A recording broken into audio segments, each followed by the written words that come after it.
Bon, on reprend. Bonjour à tous. Bienvenue à cette séance du Conseil du 25 juin. Je me présente Nicolas Saint-Gelais. Je suis conseiller municipal dans le district Saint-Jean-Baptiste, également maire suppléant. C'est moi qui préside la séance aujourd'hui, en l'absence de M. Pajot. Donc, bienvenue, chers membres du Conseil. Merci d'être là. Donc, sans plus tarder, on va procéder à l'adoption de l'ordre du jour. Petit ordre du jour aujourd'hui. Une vingtaine de points donc à l'ordre du jour. Aucun point à ajouter. Ça faisait le tour. Parfait. Donc, je vais avoir besoin de quelqu'un pour proposer et appuyer. Donc, proposé par Mme Ossio. Et j'appuie. Et appuyé par Mme Lorrain. Donc, point 3, séance ordinaire du Conseil d'agglomération de Québec des 5 et 19 juin 2024. Présentation de l'ordre du jour et orientation du Conseil. Donc, les membres du Conseil ont été informés des points à l'ordre du jour au Conseil d'agglomération. Et puis également, les orientations ont été données. C'est le même suivi habituel, c'est-à-dire qu'on a là comme orientation de voter contre les dépenses mixtes pour ne pas porter préjudice à la ville de l'Ancienne-Lorette. Donc, je vais avoir besoin d'un proposeur et quelqu'un pour appuyer, s'il vous plaît. Propose. Madame Grenet. Et j'appuie. Et M. Guérard. Merci. Au point 4, dépôt du rapport d'audit de la CMQ, la Commission municipale du Québec, sur la construction du point de service. Donc, c'est un dépôt. La ville de l'Ancienne-Lorette a reçu un rapport, donc je le disais, de la Commission municipale, un rapport donc bien complet, très enrichissant. Et on reçoit ça avec une grande ouverture. En fait, l'objectif du rapport était de mesurer la performance sur la gestion de projets en immobilisation, plus spécifiquement la construction du point de service. Donc, des recommandations ont été émises également dans ce rapport. Donc, le projet audité date de 2019. Plusieurs des recommandations formulées dans le rapport ont déjà été mises en œuvre. Et la ville de l'Ancienne-Lorette, d'ailleurs, s'inspirera des recommandations fort pertinentes pour améliorer son processus de gestion de projet dans le cadre notamment de la reconstruction d'un nouveau centre communautaire qui débute cette année près du Roulodrome. Donc, nous tenons à remercier l'équipe de la Commission municipale du Québec pour la collaboration, la courtoisie et le professionnalisme démontrés dans le cadre de cet audit de performance. Donc, c'est un dépôt, on n'a pas besoin de proposeur. Pour ce qui est maintenant du greffe, l'approbation du procès-verbal de la séance ordinaire du 28 mai. Donc, tout le monde en a pris connaissance. Ça va, pas de questions. Je vais avoir besoin d'un proposeur, s'il vous plaît. Je propose. Monsieur Allé. J'appuie. Et Mme Grenier pour appuyer. Donc, point suivant, ressources humaines. On a, premièrement, l'autorisation d'embauche d'une préposée au prêt à la bibliothèque. Madame Grenier. Oui, merci. Justement, donc, afin de combler le poste vacant de préposé au prêt à la bibliothèque, la suite de la promotion là, de Joanne Leblanc. Donc, il y a un processus de recrutement qui a débuté en mai dernier.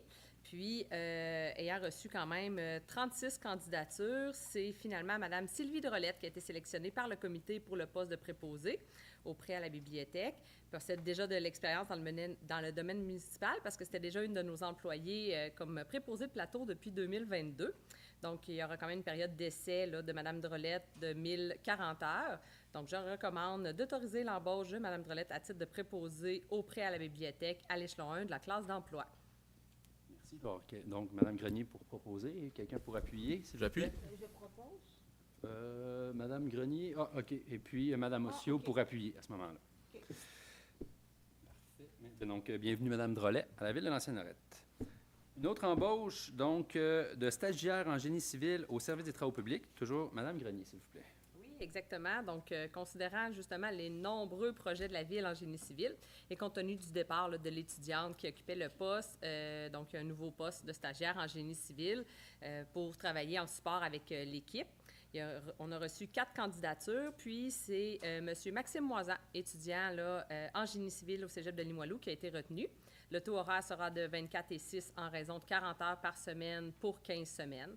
Donc, je recommande de procéder à l'embauche de M. Maxime Moisan pour le poste de stagiaire en génie civil. Donc, vous le proposez, Mme Grenier? Oui. J'appuie. Donc, M. Guérard pour appuyer. Merci beaucoup. Point suivant. Autorisation d'embauche de journaliers temporaires au service des travaux publics. Toujours Mme Grenier, s'il vous plaît. Oui, Donc, suivant le départ d'employés temporaires, nous avons ouvert là, des postes de journaliers temporaires au service des travaux publics afin de soutenir l'équipe en place.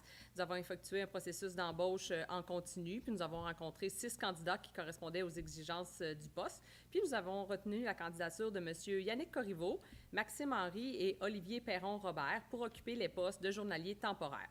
Donc, je recommande leur embauche pour les postes de journaliers temporaires au service des travaux publics, le tout selon les modalités prévues. Je propose. Merci beaucoup. Et quelqu'un pour appuyer? J'appuie. Donc, Mme Grenier pour proposer et M. Hallé pour appuyer. Merci. Toujours une embauche. Donc, d'abord, bienvenue, messieurs Corriveau, Henry et Perron-Robert. Donc, une dernière embauche, oui. Autorisation d'embauche d'une technicienne en administration temporaire au service de la trésorerie. Pardon. Monsieur Guérard. Oui, c'est sauter un petit point. Hein. J'ai-tu sauté un petit point? Oui, le point 9. Donc, c'est plutôt l'autorisation d'embauche d'étudiants au service des travaux publics. Pardon.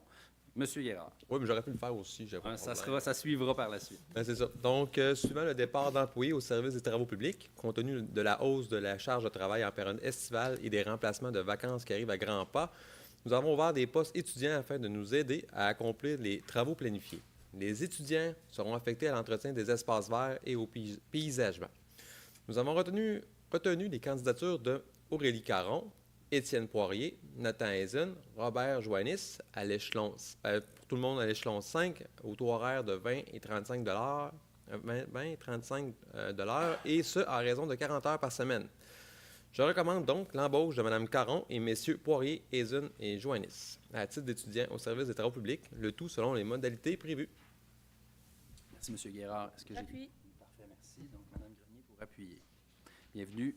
Donc, Mme Caron, M. Poiré, Hazen et Joannis. Bienvenue à la Ville de l'Ancienne-Lorette. Voilà, donc l'autorisation d'embauche d'une technicienne en administration temporaire au service de la trésorerie. M. Guérard. Oui. Donc, depuis le mois d'août 2022, la Ville a requis les services d'une personne en administration de matière contractuelle, et ce, afin de combler les postes au service de la trésorerie. Dans un premier temps, la personne a pourvu un poste vacant en attendant l'embauche d'un employé régulier. Ensuite, la personne a accompli les tâches administratives pour permettre au service de la trésorerie de débuter une mise à jour des procédures administratives requises. Cette mise à jour durera encore quelques temps et consiste à l'automatisation de certaines tâches et de préparer la suite du service. Je recommande donc l'embauche de Mme Drolet à titre de technicienne en administration temporaire à l'échelon 11 à compter du 15 avril 2024. On fait un petit rétro là-dessus. Merci, M. Guérard. Est-ce que j'ai quelqu'un pour appuyer? Et j'appuie. Merci beaucoup, Mme Lorrain. Point suivant. Au loisir, donc c'est une demande d'aide financière dans le cadre du programme de soutien à la démarche Municipalité Amis des aînés, MADA. Madame Ossio. Oui, merci. Alors, objet, demande d'aide financière dans le cadre du programme de soutien à la démarche Municipalité Amis des aînés. C'est MADA. La proportion des habitants de l'Ancienne-Lorette âgés de 65 ans et plus a significativement augmenté, passant de 11 % en 2006 à 28 % en 2022, en partie due à la nouvelle résidence de Jules Verne. Cette hausse incite la municipalité à adopter des mesures favorisant le vieillissement actif pour maintenir l'autonomie et le bien-être des aînés. Donc, le programme MADA, offert par le ministère de la Santé et des Services sociaux, vise à encourager la participation des aînés et à adapter les infrastructures et services à cette population. Une MADA est une municipalité qui met un frein à l'agisme, c'est adapter ses politiques, ses services et ses structures. Agit de façon globale et intégrée, favorise la participation des aînés, s'appuie sur la concentration et la mobilisation de toute la communauté. Pour répondre à ces besoins, l'Ancienne-Lorette participera à la démarche MADA qui inclut la création d'un comité de pilotage et se dotera d'une politique municipale des aînés qui inclut la réalisation et suivi d'un plan d'action. Je propose d'adhérer au programme d'aide MADA, d'investir un montant de 14 000 à laquelle elle ajoutera un montant équivalent pour un total de 28 000 du ministère, pour un total de 28 000 du ministère afin de financer cette démarche. Je propose également ma collègue Joanne Lorrain comme élue responsable du dossier aîné. Donc, vous proposez. Je propose. Merci beaucoup. Est-ce que j'ai quelqu'un pour appuyer? J'appuie. Merci, M. Guérard. Merci. Donc, c'est un programme qui va être en élaboration là, dans les prochains mois. Ça va nous permettre de vraiment rédiger une politique municipale des aînés ainsi qu'un plan d'action afférent. Puis il va y avoir un mécanisme de suivi pour voir l'évolution de tout ça au fil des années. Donc, c'est une première étape ce soir. Merci, Mme Ossio. Urbanisme, donc, on a une assemblée publique de consultation pour le règlement 390-2024, modifiant le règlement de zonage numéro V965-89, modification des usages autorisés dans la zone RAA1. Donc, comme je le disais, c'est une assemblée publique de consultation. Est-ce qu'il y a des gens dans la salle qui ont des questions à propos de ce règlement de zonage? Non. Est-ce qu'on a des questions par le web, via le web? Non. Merci. Donc, grosso modo, c'est une modification réglementaire qui vise à élargir les usages autorisés dans la zone RAA1. C'est dans le secteur de la rue des Douves, si je ne me trompe pas, afin d'y permettre les logements bigénérationnels. Il s'agit de l'unique zone de la ville où ce type de logement n'était pas autorisé. Donc, il y a donc lieu de modifier la réglementation afin de permettre ce type de logement à même les résidences unifamiliales, et ce, donc maintenant, sur l'ensemble du territoire de la ville. Donc, s'il n'y a pas de commentaires ni de questions concernant l'Assemblée publique de consultation, on va pouvoir procéder à son adoption. On n'a pas besoin de proposeur pour l'Assemblée publique, donc ça va être uniquement pour l'adoption du règlement. Je vais avoir besoin de quelqu'un pour proposer, s'il vous plaît. Je propose. L'adoption. J'appuie. Et l'appui, pardon. Madame Lorrain, je crois. Donc, Monsieur Allé, Madame Lorrain. Merci. Et puis, point suivant, travaux publics. Autorisation de signature de l'entente financière entre Éco, Entreprise Québec et la Ville de l'Ancienne-Lorette. Monsieur Allé. Merci beaucoup. C'est un rapport qui nous vient du service des travaux publics de M. Bernard Dumont. Alors, à partir du 1er janvier 2025, Éco-Entreprise Québec assumera la responsabilité opérationnelle et financière de la collecte sélective en agissant comme organisme de gestion désigné par Recyc Québec. Donc, puisque notre contrat de collecte sélective, qui est le recyclage, se termine le 8 mai 2025, nous devons convenir d'une entente financière provisoire afin d'obtenir les compensations financières selon les termes en vigueur en 2025 avec Éco-Entreprise Québec, qui prendront la relève de Recyc Québec. Donc, la signature de cette entente permettra à la Ville de terminer le contrat en cours, la liant pour la collecte sélective, et de préparer la prochaine entente de partenariat avec Éco-Entreprise Québec en matière de collecte sélective qui débutera le 9 mai 2025. La signature de cette entente n'engendre aucune dépense de la part de la Ville d'Ancienne-Lorette et permettra aussi de recevoir les compensations financières offertes par Éco-Entreprise Québec. Donc, on recommande la signature d'une entente financière provisoire avec Éco-Entreprise Québec afin que la Ville puisse continuer de percevoir les compensations financières gouvernementales. Donc, grosso modo, le gouvernement du Québec va mettre un nouvel organisme en place au niveau du recyclage pour mettre les balises, les mêmes balises semblables pour toutes les municipalités au Québec et pouvoir bénéficier d'un certain montant pour les municipalités au niveau du recyclage et de mettre des bonnes balises pour notre environnement pour que les entreprises puissent suivre les balises que le gouvernement du Québec lui demande. Donc, je propose. C'est une très bonne nouvelle, cette entente. Donc, M. Allé propose. J'ai besoin de quelqu'un pour appuyer, s'il vous plaît. J'appuie. Merci, Mme Ossio. Trésorerie. Approbation des comptes à payer pour le mois de mai 2024 et la liste des dépenses par approbateur. Donc, pour le mois de mai 2024, on a un total de dépenses qui avoisine les 6 millions, 5 937 286 $. C'est principalement des dépenses de fonctionnement pour le mois de mai. soit pour un montant de 5 857 648. Il y a eu quelques activités d'investissement, principalement de la réflexion de rue et de bâtiments, pour un montant de 76 670, ce qui totalise le total de dépenses élevé à 5 937 286. Je vais avoir besoin d'un proposeur, s'il vous plaît. Quelqu'un pour appuyer. Je propose. Madame Grenier. J'appuie. Monsieur Guérard. Merci. Point 16. Autorisation du paiement du troisième versement de la quote-part 2024 de l'agglomération de Québec. Donc, en tant que ville liée de l'agglomération de Québec, la ville de L'ancienne-Lorette doit verser une quote-part à la ville de Québec. Et pour l'année 2024, cette quote-part s'élève à 17 315 $. Cette quote-part est payable en 4 versements. Et puis, le prochain versement est payable le 3 juillet prochain pour un montant de 4 244 634. Je vais avoir besoin d'un proposeur afin d'autoriser le service de la trésorerie à effectuer le troisième paiement prévu le 3 juillet 2024 sous protêt, sous réserve et sans admission, et d'effectuer le virement et l'appropriation nécessaires selon les normes comptables applicables au domaine municipal. Je propose. Merci, M. Guérard. J'appuie. Et Mme Lorrain. Merci beaucoup. Point suivant. Refinancement du règlement d'emprunt numéro 289-2016 FEPTE pour une émission d'obligations de 2 246 000.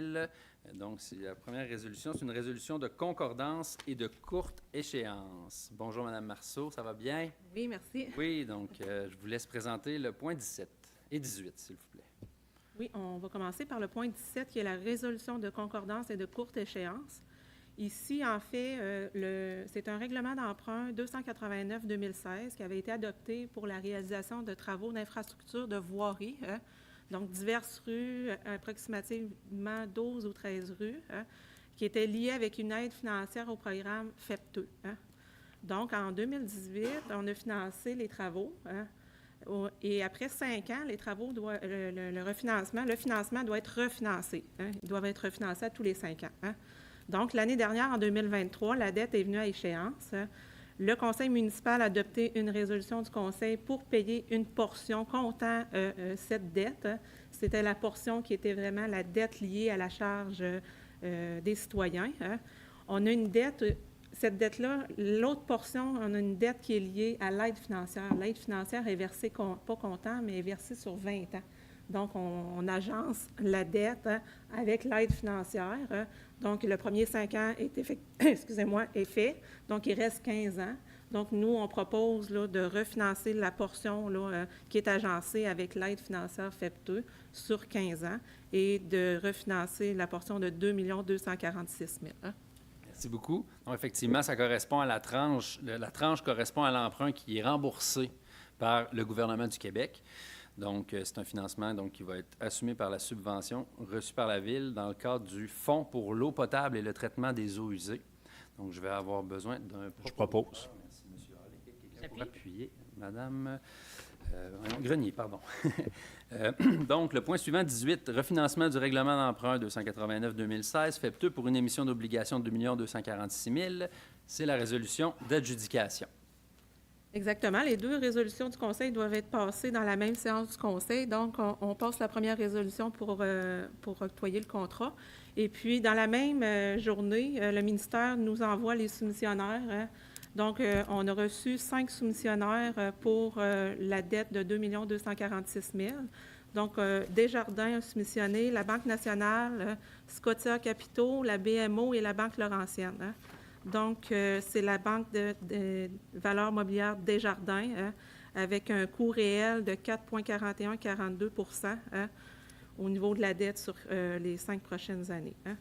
Donc, ici, il n'y a aucun impact budgétaire étant donné que la portion des intérêts avait déjà été budgétée au budget 2024. Merci, Mme Marceau. Je vais avoir besoin de quelqu'un pour proposer et pour appuyer, s'il vous plaît. Je propose. M. Halley. Et j'appuie. Et Mme Lorrain. Merci beaucoup. Point suivant. On est déjà rendu au divers. Pas de point s'est ajouté. On passe maintenant à la période d'intervention des élus. Est-ce qu'il y a des membres du conseil qui auraient une petite communication à faire? Moi, j'en ai une par rapport à des travaux de la Ville de Québec. Là, vous allez probablement été tous au courant que la Ville de Québec va procéder à une réparation d'un bris de conduite majeure d'alimentation en eau potable dans le secteur situé près de la rue Chamerol dans l'arrondissement des Rivières. Ça impacte 35 % de la population dans la région de Québec, dont la ville d'Ancienne-Lorette au total. Donc, c'est des travaux de remplacement d'une section qui a été endommagée, qui vont être effectués à partir de demain, donc demain matin dès 7 h, le 26 juin, et on s'attend que les travaux se terminent le 5 juillet. Donc, dans le but de maintenir la qualité d'eau potable, offrir aux citoyens de réduire les risques d'épisodes d'eau trouble, la Ville de Québec décrète à compter du mercredi 26 juin à 7 h une interdiction d'utilisation de l'eau potable à des fins de nettoyage, d'arrosage et de remplissage de piscines.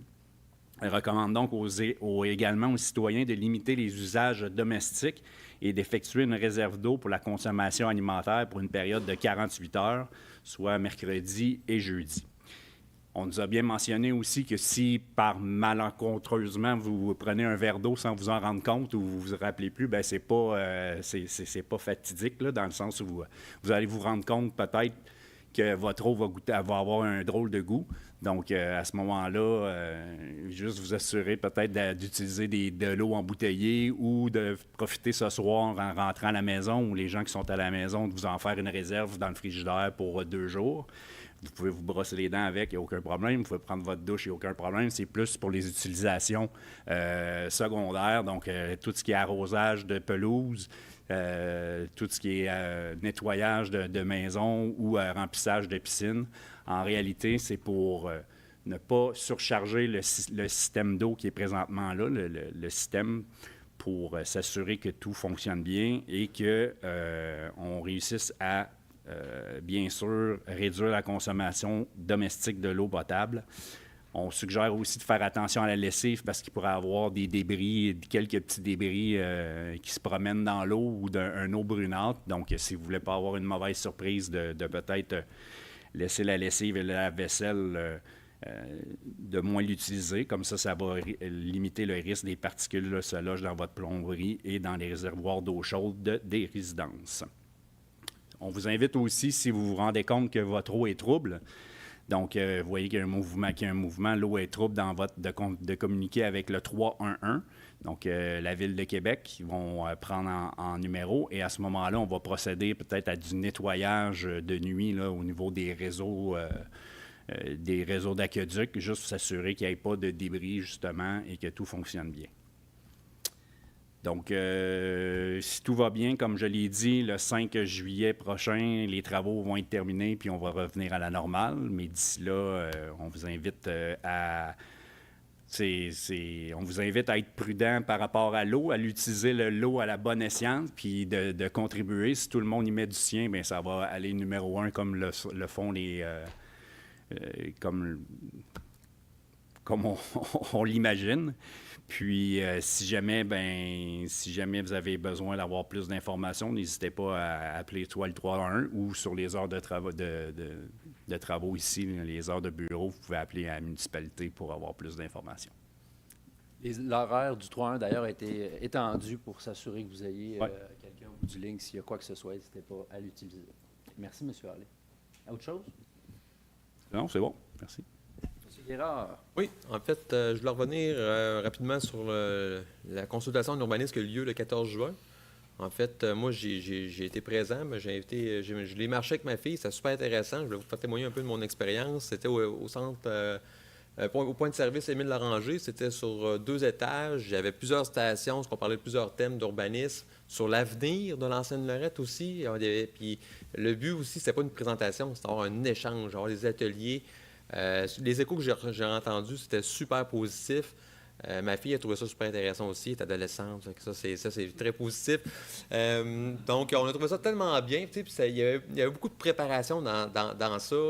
Puis, pour reprendre les mots de Philippe, là, il y a beaucoup d'amour qui a été donné, fait qu'on disait, on ne peut pas juste laisser ça une journée. Fait que là, ils sont exposés ici dans la salle du conseil, aussi des fois à l'accueil du conseil, que ça va se déplacer. Pour tout l'été, ça, Philippe? Tout l'été, ils vont Fait que les documents vont être sur le site Internet de la Ville aussi. Toute l'information est là, puis le but, c'est d'échanger, puis fait qu'on aborde vraiment des enjeux actuels et futurs, puis le but, c'est c'est une refonte complète de nos règlements d'urbanisme qui date de 89. Donc ça, c'est un premier sujet. Deuxième sujet, il y a eu aussi le 11 juin une présentation du projet qui remplacera le Pharmaprix. Ça, il y a une lettre qui avait été envoyée à tous les résidents du secteur à 500 mètres. C'était une belle rencontre qui a eu lieu. Demain a lieu le volet numéro 2 pour ceux qui ont des questions un peu plus spécifiques en lien avec leur terrain. Donc, ça c'était super aussi. 17 juin, je termine là-dessus, il y a lieu une séance d'information sur les travaux d'un réaménagement de la rivière Lorette. Donc, ça, on sait que c'est un projet d'agglomération, mais dans un projet comme ça, c'est super important, la communication. Donc, ça fait depuis quelques années, là, à chaque année, il y a une rencontre avec les citoyens pour présenter, faire un bilan. Qu'est-ce qui s'est passé dans la dernière année? Qu'est-ce qui va se passer dans la prochaine année?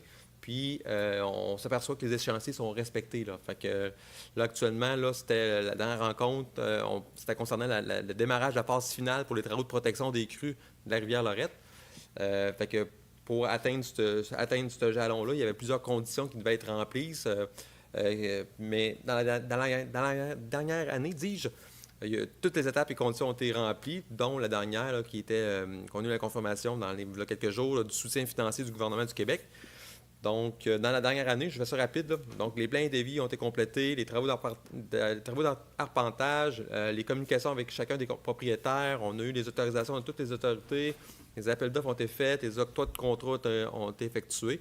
Fait que moi, je comprends que cet été, c'est du côté des travaux sur le muret, ça fait du côté des rues Saint-Eugène, Saint-Déandre, Saint-Henri, qui vont être complétés en 2024.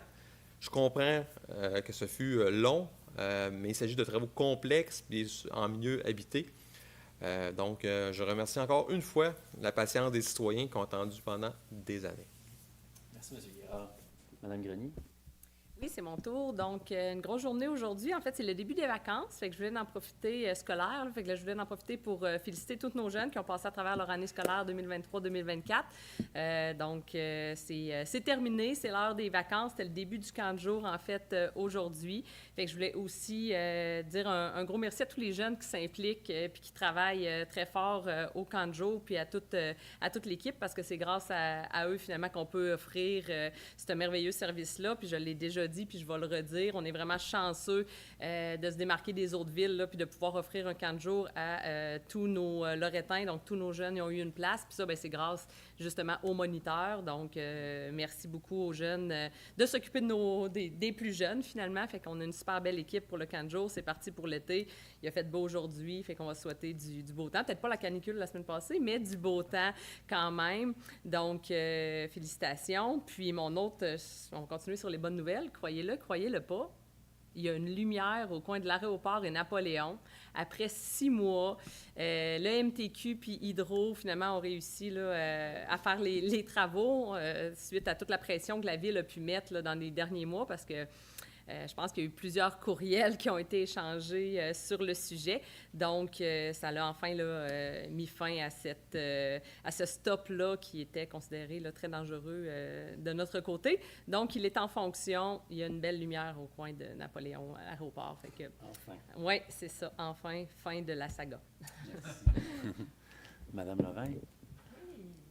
Moi, j'aimerais vous parler de sécurité routière. Parce que vous savez que la sécurité de tous les utilisateurs de la route est une priorité à l'ancienne Lorette. Et plusieurs mesures qui visent à rendre nos routes plus sécuritaires qui ont été mises en place depuis quelques années, dont les infrastructures de mobilité. Donc, depuis 2021, il y a eu l'ajout de plus de 3,4 km de trottoirs et près de 12 km de bandes cyclables et de chaussées désignées. Il y a eu aussi des mesures d'apaisement de la circulation, l'abaissement des limites de vitesse, les panneaux lumineux, les traverses de piétons, les balises, les afficheurs de vitesse, etc. Et là, on est présentement dans la campagne de sensibilisation citoyenne sous le thème « On est sur la bonne voie ». Et j'aimerais rappeler que c'est l'affaire de tous. C'est les piétons, c'est les cyclistes, c'est les automobilistes, les autobus, les camions, tout ce monde-là.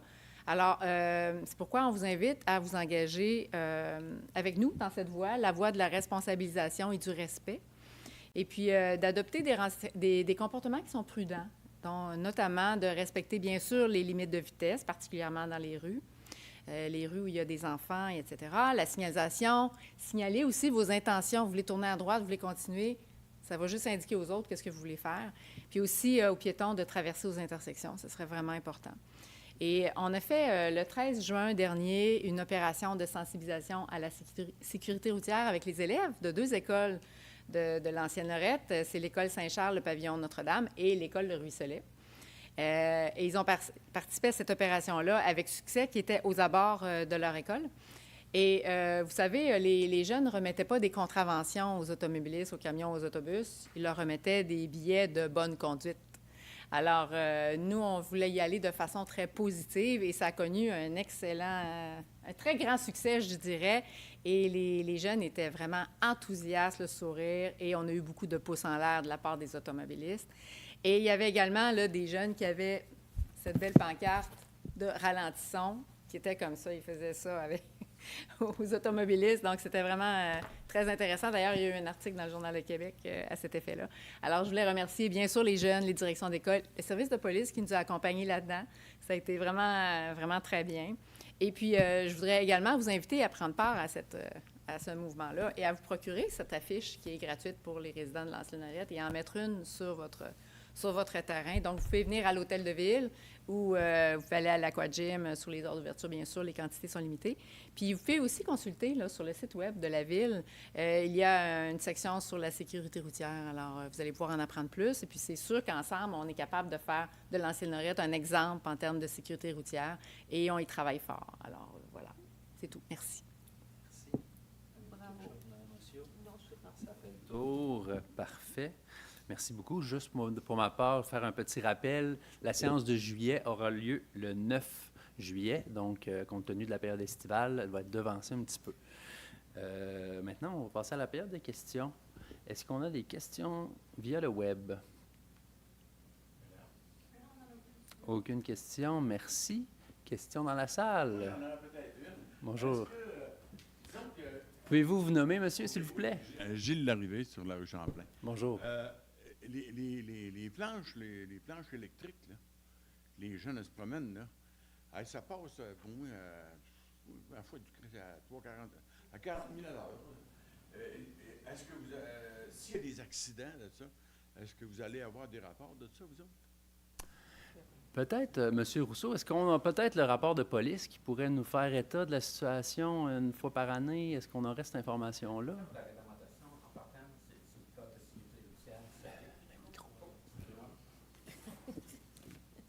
Au niveau de la réglementation, c'est vraiment le code de sécurité routière qui s'applique.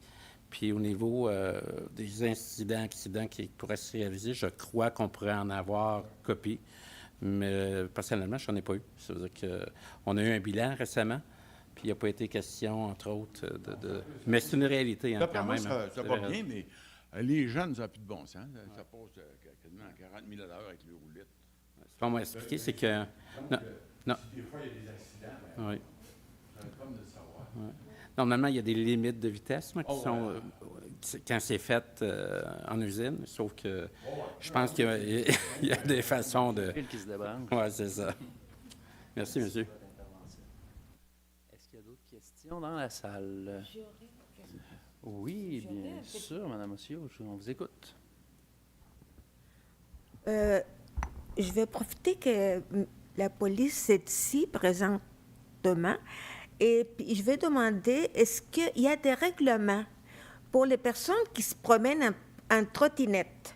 Mettons un père de famille avec son enfant, le volant est là, puis l'enfant est entre les volants, puis lui. Est-ce que c'est correct, ça? C'est correct? Ils partagent la même trottinette. C'est le partage de la même trottinette? Oui. Il faudrait regarder dans le code de sécurité routière. C'est sûr que par cœur, présentement, mais effectivement, c'est probablement dangereux. Mais parce que je vois souvent sur Tourmel, il y a un monsieur qui se promène avec un enfant, mais pas à petit peu, là. Il s'en va, là. Oh, les stops, oublie ça, là. Ici, c'est moi qui passe avec un enfant, là. Alors, j'aimerais savoir s'il y a des règlements pour ça ou, je ne sais pas. On va vérifier après la séance. Merci, Mme Ossu. OK, c'était... Absolument, la sécurité. Est-ce qu'il y a d'autres questions dans la salle? Ça ferait le tour. Donc, petite séance. Je vais avoir besoin de quelqu'un pour le... Non, c'est ça. Il n'y a toujours rien, hein? C'est ça? Non, c'est ça. Donc, je vais avoir besoin de quelqu'un pour proposer la levée de la séance. Je propose. Mme Ossio Appuie. et Mme Grenier. Donc, merci à tous pour votre présence. Je vous souhaite une excellente soirée. Merci.